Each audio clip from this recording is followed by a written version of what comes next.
In December 1936, the most powerful throne in the world sat empty. A king had vanished, not killed, not overthrown. He simply walked away.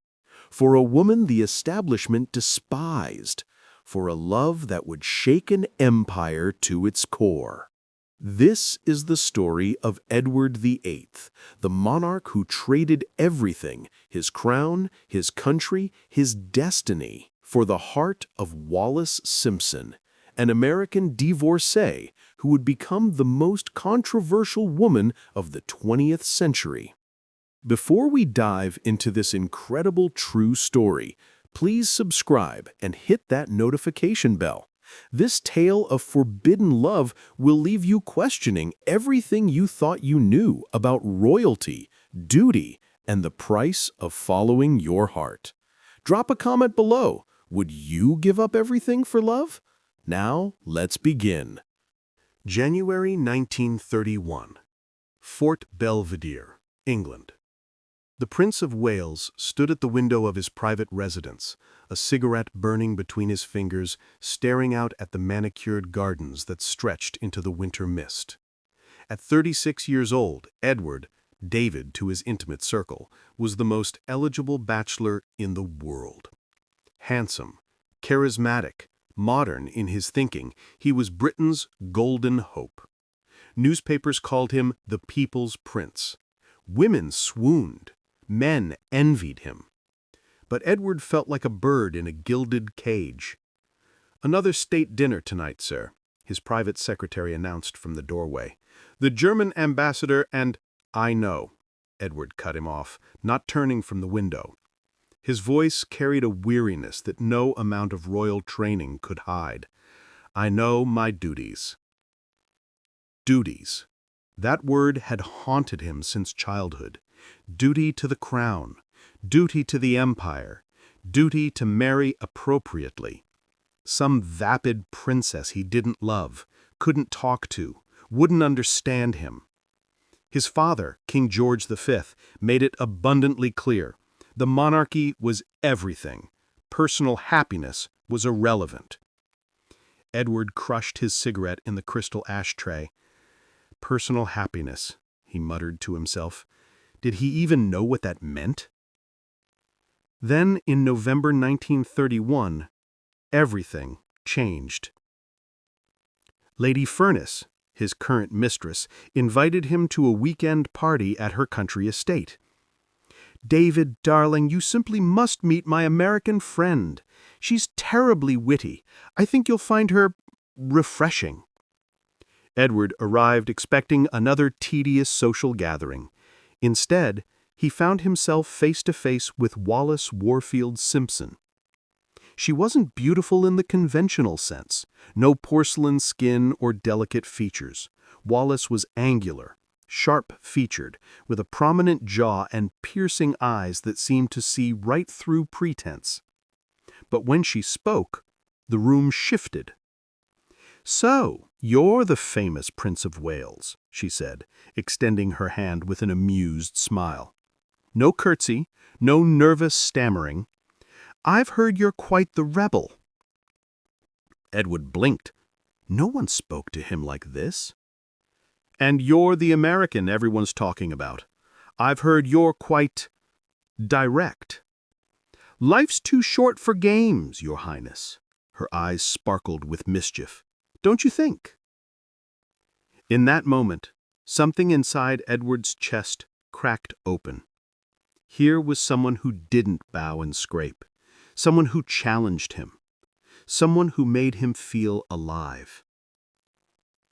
Over the following months, Wallis became his obsession. He showered her with gifts, jewels, flowers, love letters that grew increasingly desperate. She was still married to Ernest Simpson, a shipping businessman, but Edward didn't care. He needed her like air. "David, this is madness," his brother Bertie, the Duke of York, warned him during a rare private moment. "She's married. She's American. She's been divorced once already. Father will never accept this." "I don't care what Father accepts," Edward shot back, his voice rising. "For the first time in my life, I feel something. Do you understand? I've spent 40 years being the perfect prince, smiling for cameras, shaking hands, being told who to be. With Wallis, I can finally be myself." Bertie looked at his brother with a mixture of pity and fear. But at what cost? Edward didn't answer. He didn't want to think about costs. By 1934, Wallis had divorced Ernest Simpson. Edward was now openly infatuated, taking her to public events, introducing her to his social circle. Scandal whispered through London's elite like poison gas. The American divorcée, the social climber, the woman corrupting the heir to the throne. Then, in January 1936, King George V died. Edward became King Edward VIII. And suddenly, the stakes became impossibly, terrifyingly high. "Your Majesty," Prime Minister Stanley Baldwin said during their first private meeting, his face grave, "we need to discuss Mrs. Simpson." Edward's jaw tightened. "There's nothing to discuss. I intend to marry her." The Prime Minister's face went pale. "Sir, that's impossible. She's divorced. Twice. The Church of England, of which you are supreme governor, does not recognize divorce. The people will never accept her as queen. The government will resign. The empire—" "I don't care," Edward interrupted, his voice cold as steel. "I love her. I will marry her. End of discussion." Baldwin left the office, shaking his head, knowing a constitutional crisis was brewing. That night, Edward held Wallis in his arms at Fort Belvedere, the weight of the crown pressing down on him like a physical force. "They want me to give you up," he whispered into her hair. Wallis pulled back, searching his eyes. "And what do you want?" Edward's answer would change history. But first, he would have to face the most powerful forces in the British Empire, forces that would stop at nothing to tear them apart. October 1936. The walls were closing in. Edward sat in his study at Buckingham Palace, surrounded by newspapers. Every headline screamed variations of the same story. King's mistress, American adventuress, constitutional crisis looms. The British press had maintained a careful silence for months, but American and European papers had no such restraint. The secret was out, and the establishment was in full panic. "You need to see this," his private secretary said, handing him a memo. It was from the Archbishop of Canterbury, Cosmo Lang. The language was diplomatic, but the message was clear. Abandon this woman, or abandon the throne. Edward crumpled the paper in his fist. "They act like I'm proposing to marry a criminal." "To them, sir, she might as well be," his secretary replied carefully. "2 divorces, American, common-born. In their eyes, she represents everything that could destroy the monarchy's moral authority." "Moral authority?" Edward laughed bitterly. "Half these men lecturing me about morality have mistresses of their own. They just have the good sense to marry boring aristocrats first." But the pressure was relentless. Prime Minister Baldwin visited almost daily, each conversation more urgent than the last. "Your Majesty, I've consulted the Dominion governments. Canada, Australia, New Zealand, South Africa, all refuse to accept Mrs. Simpson as queen. If you marry her, they may break from the Commonwealth. The empire itself could fracture." Edward felt the blood drain from his face. "You're asking me to choose between the woman I love and everything?" "I'm telling you the reality of your position, sir." Perhaps if Mrs. Simpson were to go abroad for a time, allow the situation to cool, eventually people might—" "No," Edward's voice was iron. I won't hide her away like some shameful secret. I love her. I want to marry her. If my people can't accept that, then perhaps I'm not fit to be their king." The words hung in the air like a death sentence. That evening, Edward drove to Wallis's house in Cumberland Terrace. She met him at the door, her face drawn with anxiety. The stress was destroying her. She'd lost weight, her hands trembled constantly, and the public hatred directed at her was overwhelming. "David, I can't do this anymore," she said, tears streaming down her face. "The letters I'm receiving, the things they're saying about me. They're calling me a whore, a gold digger. They're sending death threats. I'm terrified to leave the house." He pulled her close, his own chest tight with rage and helplessness. "I'll protect you, I swear it." "How?" she sobbed into his shoulder. "You're the King of England, and you can't even stop your own newspapers from destroying me. Maybe everyone's right. Maybe I should just disappear, go back to America, let you live your life." "Don't say that." Edward gripped her shoulders, forcing her to look at him. "You are my life. Without you, the crown means nothing. The throne means nothing. Don't you understand? For the first time, I have something worth fighting for. But what if the fight costs you everything? Then so be it." November brought the final confrontation. Baldwin delivered the ultimatum with the cold efficiency of an executioner. "Your Majesty, I'm afraid I must ask for your final decision. The government cannot support your marriage to Mrs. Simpson. If you insist on proceeding, I will have no choice but to resign, along with my entire cabinet. The opposition has made clear they will not form a government under these circumstances. You will be left without any constitutional means to govern." Edward felt strangely calm, as if he'd been waiting for this moment his whole life. "You're forcing me to abdicate." "I'm presenting you with the reality of your choices, sir." Edward stood, walked to the window overlooking the palace gardens. Hundreds of years of history pressed down on him. His father's ghost seemed to hover in the room, disappointed, disapproving.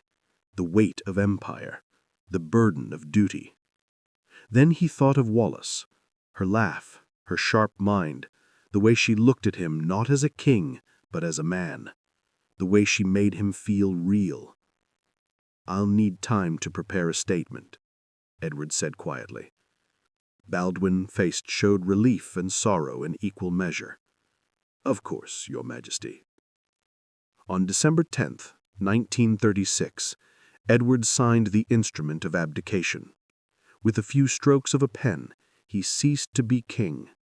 His brother Bertie would become George VI.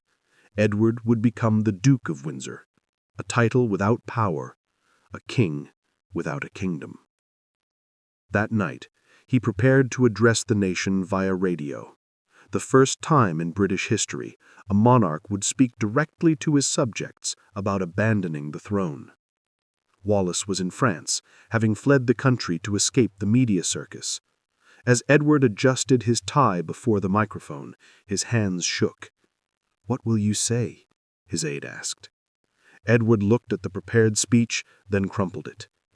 "The truth. For once in my life, I'll say what's actually in my heart." The red light blinked on. Across the empire, millions held their breath.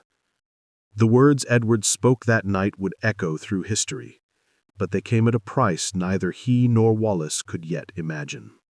Edward's voice cracked with emotion as he spoke into the microphone, knowing millions were listening. "At long last, I am able to say a few words of my own. You must believe me when I tell you that I have found it impossible to carry the heavy burden of responsibility and to discharge my duties as king as I would wish to do without the help and support of the woman I love." In Paris, Wallis listened to the broadcast, tears streaming down her face. She had never wanted this, never wanted to be responsible for a king abandoning his throne. The guilt was crushing her. Edward continued, I now quit altogether public affairs, and I lay down my burden. God bless you all. God save the king." Silence. Then the line went dead.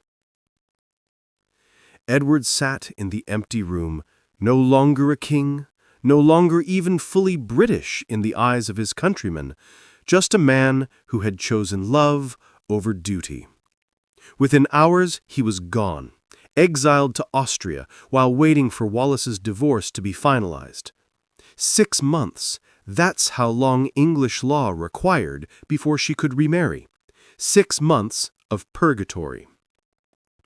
"Your former Majesty," the aide said carefully, already adjusting to the new reality. "Your brother, the king, has requested you not return to England without permission." "I see," Edward said flatly. "And my allowance?" "The civil list has been discontinued. The king has agreed to a private allowance, but the amount is still under negotiation." Edward laughed bitterly.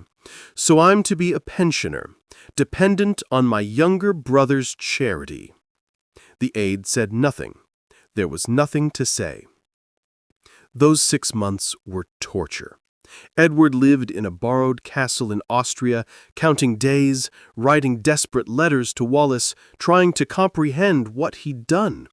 The international press treated him like a curiosity, the king who gave up everything for love. Some called him romantic. Others called him a fool. Late one night, drunk on brandy, Edward confided in his equerry. "Do you think I made a mistake?" The equerry, loyal to the end, said carefully, "I think you made the only choice you could live with, sir." "But at what cost?" Edward stared into the fire. "I was born to be king, groomed from birth. Every decision, every action, every word calibrated towards that single purpose, and I threw it away. For what? For a woman the world despises." "For a woman you love," the equerry corrected gently. "Is that enough?" Edward's voice broke. "Is love enough to justify destroying everything?" June 3rd, 1937. The Château de Candé, France. Edward and Wallis were finally married in a small, private ceremony. None of Edward's family attended. His mother, Queen Mary, never forgave him. His brother, now King George VI, explicitly forbade any member of the royal family from participating. 17 guests, no crowns, no pageantry. Just a disgraced duke and the woman who had cost him everything. "I now pronounce you husband and wife," the minister intoned. Edward kissed Wallis, and for a moment, just a moment, it felt worth it. But the joy didn't last. The British establishment made sure of it. The king decreed that Wallis would never receive the title Her Royal Highness. She was the Duchess of Windsor, but forever marked as unworthy of royal recognition. Every time someone addressed her, the slight was renewed. "They're punishing us," Wallis said one evening, in their Paris apartment, her voice hollow. "They'll never let us forget what we did." Edward wanted to argue, but he couldn't. The invitations never came, old friends stopped calling, they were pariahs, too royal for ordinary society, too scandalous for royal circles, trapped in limbo. Then came the war. September 39. Hitler invaded Poland, Britain and France declared war on Germany, and Edward, desperate for purpose, desperate for redemption, made a catastrophic decision. "The Germans have invited us to visit," he told Wallis. "The Führer himself wants to meet us." Wallis's eyes widened. "David, that's insane. Britain is about to go to war with Germany. If we visit now, I have to do something," Edward exploded. "I can't just sit here in exile, useless, while my country fights. Maybe I can help negotiate peace, use my influence." "You have no influence," Wallis shot back. "You gave that up when you abdicated. Going to Germany now will make you look like a traitor." But Edward was desperate, clinging to delusions of relevance. In October 1937, they visited Nazi Germany. Photos showed Edward and Wallis dining with Hitler, touring factories, giving Nazi salutes. The British government was horrified. Whispers of treason began to circulate. "What have we done?" Wallis whispered, seeing the photographs in the newspapers. Edward had no answer. In his desperation to matter, he had aligned himself with monsters. The consequences were swift and brutal. Churchill, now Prime Minister, essentially imprisoned them, first in Spain, then the Bahamas, where Edward was appointed governor.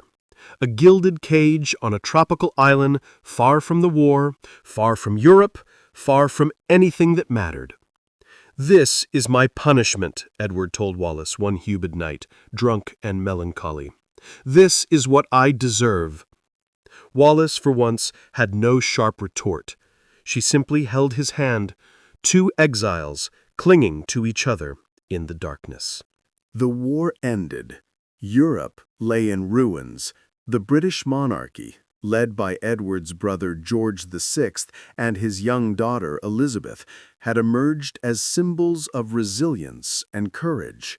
They had stayed in London during the Blitz, refused to evacuate, became icons of British determination. Edward and Wallis had spent the war in the Bahamas, irrelevant and forgotten. "Can we go home now?" Wallis asked as they packed their belongings. "Surely, after everything, they'll let us come home." Edward's face was hollow.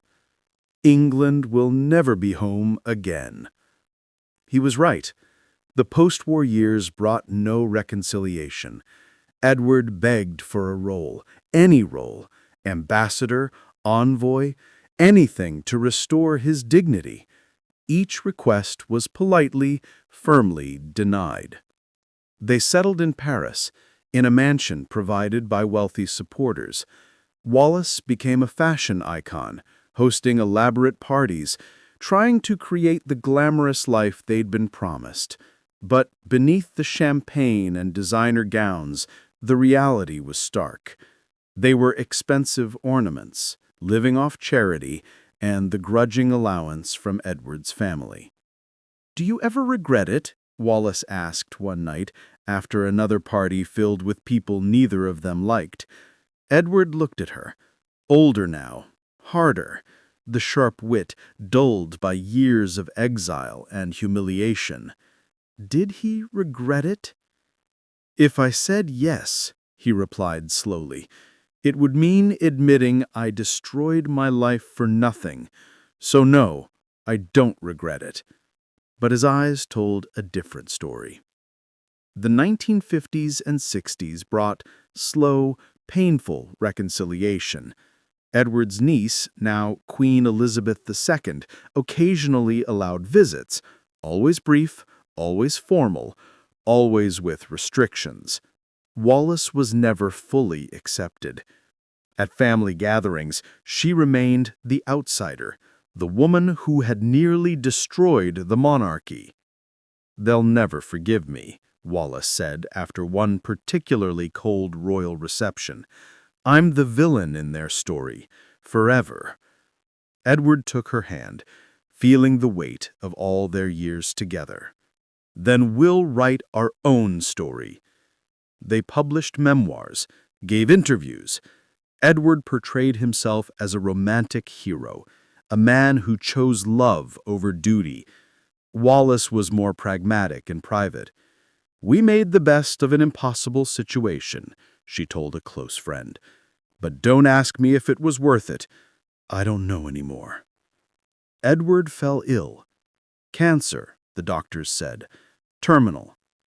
As he lay dying in their Paris home, with Wallis sitting beside him, holding his hand, he finally confronted the question that had haunted him for 36 years.